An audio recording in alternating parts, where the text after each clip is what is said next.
Hello friends, welcome to our channel.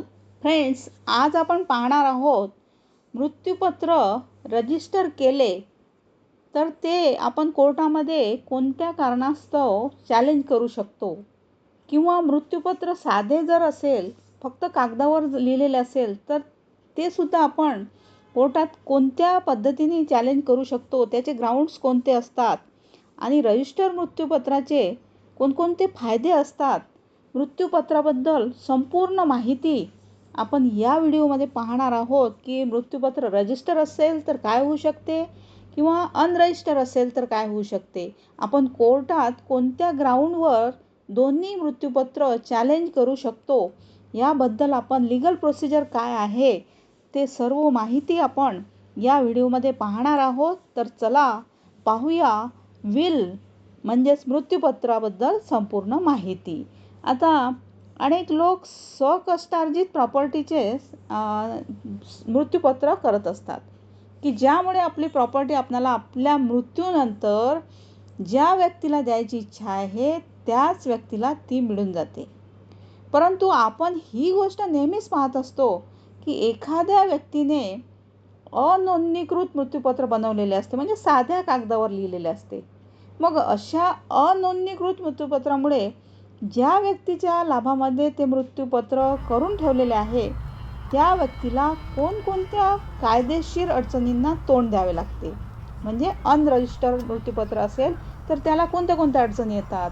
आता नोंदणीकृत मृत्यूपत्राचे कोणकोणते फायदे असतात, म्हणजे रजिस्टर विल आहे त्याचे कोणकोणते फायदे होतात. त्याचप्रमाणे काय एखादी व्यक्ती अनोंदणीकृत मृत्यूपत्राच्या आधारे आपली संपत्ती विकू शकतो का, त्याबाबत कोणकोणत्या कायदेशीर तरतुदी आहेत, याबाबत आपण आजच्या व्हिडिओमध्ये आता पुढे माहिती बघणार आहोत. तर कोणते दस्तऐवज नोंदणीकृत म्हणजेच रजिस्टर असणे बंधनकारक असते, आणि कोणत्या डॉक्युमेंट रजिस्टर करणे ऑप्शन असते, म्हणजेच आपण कोणते डॉक्युमेंट रजिस्टर नाही करू शकत तरी ते चालतील, त्याबाबतची तरतूद भारतीय नोंदणी कायदा 1908 मध्ये स्पष्टपणे नमूद केलेली आहे. आता भारतीय नोंदणी कायद्याच्या कलम 17 म्हणजे सेक्शन 17 मध्ये हे सांगितले आहे की कोणते डॉक्युमेंट नोंदणीकृत हे बंधनकारक असते, कोणते रजिस्टर करणे आवश्यक असते. तसेच या कायद्याच्या कलम 18 म्हणजे सेक्शन 18 मध्ये हे नमूद आहे कोणत्या डॉक्युमेंटचे रजिस्ट्रेशन ऑप्शनल आहे, म्हणजे आपण रजिस्टर्ड नाही केलं तरी चालते. आता ऑप्शनल म्हणजे मृत्यूपत्राचे रजिस्ट्रेशन केले तरी चालते आणि मृत्यूपत्राचे रजिस्ट्रेशन केले नाही तरी चालते. यावरून आपले हे तर लक्षात आले की मृत्यूपत्र अनोंदणीकृत असेल तरी देखील कायद्यामध्ये त्यास मान्यता आहे. आता मृत्यूपत्राची व्याख्या ही भारतीय वारसा कायदा 1925 म्हणजेच इंडियन सक्सेशन ॲक्ट 1925चे सेक्शन 2 क्लॉज H मध्ये सांगितलेली आहे.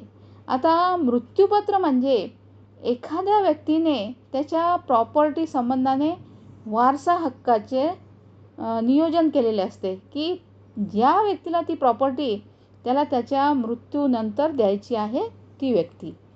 आता ही झाली व्याख्या. परंतु कोर्टामध्ये अशा अनेक केसेस आहेत की अनेक दावे असतात की जे वाटप संबंधाने असतात. मग हे आपल्याकडे 90% लोक असे आहेत की मृत्यूपत्र न बनवताच त्यांची मृत्यू होऊन जाते.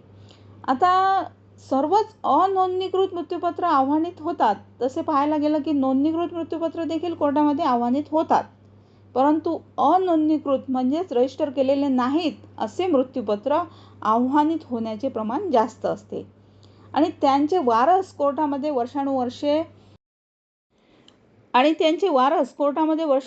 भांडत असतात.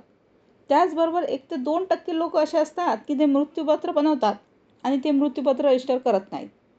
आणि ते मृत्यूपत्र असे देखील असतात की जे रजिस्टर नसतात आणि ते रजिस्टर नसल्याने कोर्टामध्ये आव्हानित होत असतात. आता असे म्हणतात की सर्वच अनोंदणीकृत मृत्यूपत्र आव्हानित होतात. तसे पाहायला गेले तर नोंदणीकृत मृत्यूपत्र देखील कोर्टामध्ये आव्हानित होतात, परंतु अनोंदणीकृत मृत्यूपत्र आव्हानित होण्याचे प्रमाण जास्त असते.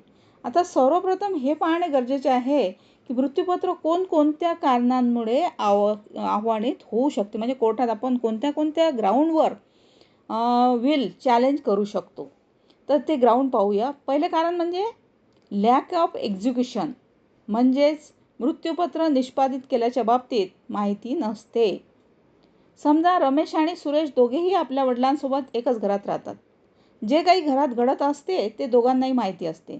आता काही दिवसांनी त्यांच्या वडिलांच्या मृत्यूनंतर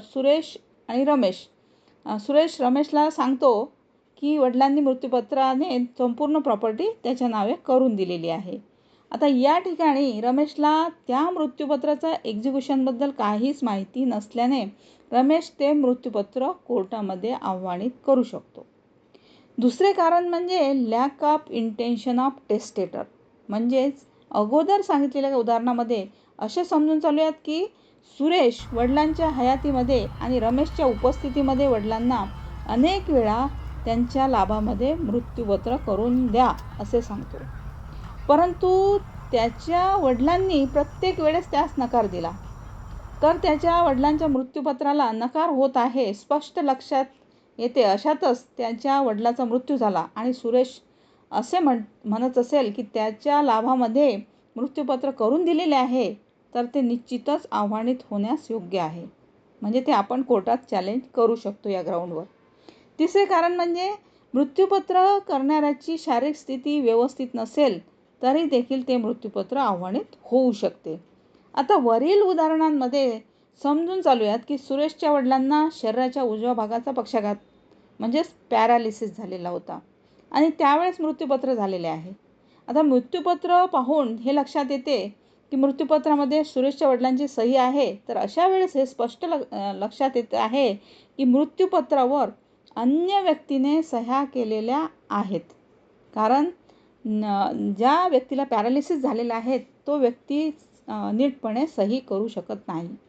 त्याचबरोबर जर समजा मृत्यूपत्र करून देणारी व्यक्ती ही वेडसर असेल किंवा ती व्यक्ती काय करत आहे तिला कळत नसेल तरी अशा व्यक्तीने केलेल्या मृत्यूपत्र कोर्टामध्ये आव्हानित होण्याचे चान्सेस जास्त असते. आता चौथे कारण म्हणजे अनड्यू इन्फ्लुअन्स, म्हणजेच बघा जर एखाद्या व्यक्तीने एखादी विशिष्ट गोष्ट करावी यासाठी त्याच्यावर दबाव टाकला जातो, त्याला धमकी दिली जाते किंवा त्याला मारहाण वगैरे केली जाते, त्यामुळे देखील हे मृत्यूपत्र आव्हानित होण्याची शक्यता जास्त असते. कारण त्यावर आपण जोर जबरदस्तीने सही घेतलेली आहे हे स्पष्ट होते. आता सर्वात महत्त्वाचे कारण म्हणजे इंटॉक्झिकेशन. आता समजून चालूयात की सुरेशच्या वडिलांना दारू पिण्याचे व्यसन आहे. आता त्याचा फायदा घेत सुरेशने स्वतः किंवा एखाद्या व्यक्तीमार्फत वडिलांना दारू पाजून स्वतःच्या लाभामध्ये मृत्यूपत्र करून घेतले. आता अशा परिस्थितीत देखील मृत्यूपत्र आव्हानित होण्याचे चान्सेस जास्त असतात. आता काही व्यक्ती असे देखील असतात की एखाद्या व्यक्तीकडून स्वतःच्या लाभामध्ये मृत्यूपत्र करून घेते आणि घाई गडबडीने स्वकष्टार्जित प्रॉपर्टीसोबत वडिलोपार्जित प्रॉपर्टी देखील लिहून घेतात आणि ते इथेच फसतात. मग असे मृत्यूपत्र देखील कोर्टात आव्हानित होऊ शकते. आता जी वर सांगितलेली कारणे आहेत ती अनोंदणीकृत मृत्यूपत्राला जास्त प्रभावित करतात. म्हणजेच अनरजिस्टर्ड विल जे आहे ते कोर्टामध्ये चॅलेंज होण्याचे चान्सेस जास्त असतात. त्यामुळे मृत्यूपत्र रजिस्टर असणे गरजेचे असते. मग आणखीन अशा कोणत्या ठिकाणी आपणास वाटते की मृत्यूपत्र रजिस्टर असणे गरजेचे असते? ज्या वेळेस एखादी व्यक्ती अनोंदणीकृत मृत्यूपत्राच्या आधारे मृत्यू पावलेल्या व्यक्तीच्या प्रॉपर्टीला स्वतःचे नाव लावण्यासाठी तलाठीकडे अर्ज देत असते, त्यावेळेस तलाठी त्या मृत्यू पावलेल्या व्यक्तीच्या सर्व हित संबंधितांना त्या संबंधीचे नोटीस काढतात आणि या नोटीस काढलेल्या एकाही व्यक्तीने मृत्यूपत्रावर स्ट्रॉंग हरकत घेतली तर अशा परिस्थितीमध्ये त्या व्यक्तीचे त्या मृत्यूपत्राने नाव लागणार नाही. या उलट त्या व्यक्तीला एकतर त्या मृत्यूपत्राचे प्रोबेट करून आणणे किंवा दोघांनाही वारस प्रमाणपत्र बनवून आणण्यास सांगितले जाते. आता ज्या वेळेस एखादी व्यक्ती रजिस्टर मृत्यूपत्राला कोर्टामध्ये आव्हानित करत असते त्यावेळेस त्याचे वकील साहेब देखील हेच सांगतात की तुम्ही रजिस्टर मृत्यूपत्र आव्हानित करत आहात तर जिंकण्याची संभावना किंवा मृत्यूपत्र रद्द होण्याची संभावना खूपच कमी आहे, कमी चान्सेस आहे. आता नोंदणीकृत मृत्यूपत्राचा एक फायदा आणखीन हा देखील असतो की जर समजा भविष्यात ज्या व्यक्तीला रजिस्टर मृत्यूपत्राने ती प्रॉपर्टी आलेली आहे त्या व्यक्तीला ती प्रॉपर्टी विक्री करायची असेल, जी खरेदी घेणारी व्यक्ती असते ती व्यक्ती हे नक्कीच पाहत असते की ती प्रॉपर्टी विक्री करणाऱ्याला कशा पद्धतीने मिळालेली आहे. आता अशा वेळेस ती प्रॉपर्टी जर रजिस्टर मृत्यूपत्राने आलेली असेल तर घेणारी व्यक्ती निश्चितपणे ती प्रॉपर्टी घेईल.